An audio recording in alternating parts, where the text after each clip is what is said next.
আজকে আমি দেখাতে আসলাম গরুর মাংস কিভাবে রান্না করে। এখন গরুর মাংস তো সবাই রান্না করতে পারে, আমি কিভাবে করি সেটা দেখাতে আসলাম। আমার খুব গরুর মাংস প্রিয় জিনিস। আমার কাছে যেটা মনে হয় রান্নার ভিতরে সবচেয়ে মাংস রান্নাটা সহজ। আপনাদের কাছে কি মনে হয় সেটা আমি জানি না, তবে যে কোনো রান্নার চেয়ে মাংস রান্না ঝটপট রান্না করা যায় এবং সহজ হয়।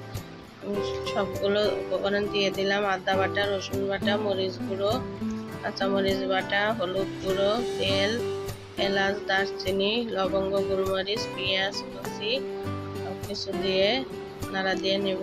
আমি একবারে প্রেসার কুকারে দিয়ে দিলাম। অনেকে হাত দিয়ে মাখায়, কিন্তু আমি হাত দিয়ে সবসময় মাখাই না, এভাবে রান্না করি।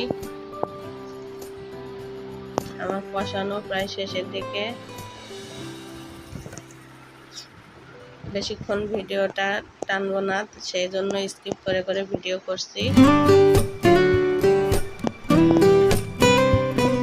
দেখুন, নাড়াচাড়া দিয়ে নিলাম, একটু ঢাকনা দিয়ে আর একটু কষিয়ে নেব।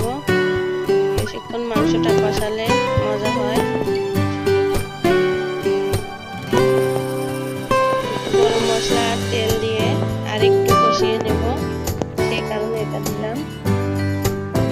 এবার ঢাকনা দিয়ে নেব, আটকে সিদ্ধ করে নিলাম ঝোল দিয়ে। এবার সোমবারটা দিয়ে দিব। পাতিলে তেল দিলাম, পেঁয়াজ কুচি একটু হালকা বাদামি করে ভেজে নেব। হালকা বাদামি হয়ে আসছে প্রায়, এখন জিরাটা দিয়ে দিলাম। জিরা দিলে একটা আলাদা সেন্ট আসে, খেতেও বেশ ভালো লাগে, তাই আমি একটু সব কিছুতে জিরা দিই। এবার মাংসটা ঢেলে দিলাম। এইভাবে একবার রান্না করে খেয়ে দেখবেন। আমার রান্নাটি যদি ভালো লেগে থাকে অবশ্যই একটা কমেন্ট করবেন। এখন গরম মশলাটা দিয়ে দিলাম। শেষে গরম মশলাটা না দিলে তো